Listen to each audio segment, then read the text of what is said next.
हाँ तो भैया लोग आ चुकल बनी हम फिर से अपना गांव वाला पार्क में। तो इ पार्क के पूरे चारों तरफ से हम तो लोग के बैकग्राउंड दिखा रहल बनी कितना जबरदस्त पार्क बनत हवे।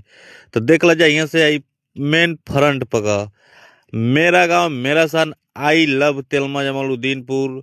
और इ पार्क के माध्यम से हम बता दियल चाहतनी भैया लोग इ पार्क बहुत ही जबरदस्त बनत हवे। ये अबे देख ला जा अबे बनत हवे बहुत ही जबरदस्त बनी ठीक बा तो लोग के हम बता दियल चाहतनी। और हम वो इंसान से बता दियल चाहतनी भाई कि जेकरा के ए पार्क से दिक्कत बावे एलर्जी बावे परेशानी बावे तो उ भाई ए पार्क में वीडियो बनावे मत ये जा तो उन से बता दियल चाहतनी जेके जेके दिक्कत बावे ए पार्कवा से। तो और हम बता दियल चाहतनी भैया लोग इनकी ए पार्क के इतिहास लेके चलक बा हमारा संगे संगे।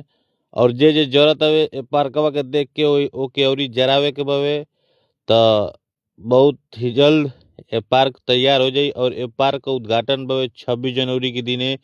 तो 26 जनवरी के दिन ज्यादा से ज्यादा आवा जा। और जे के जलन बावे उ न तैया जा काहे से कि भाई जलन होई जा दे तो जरा जा।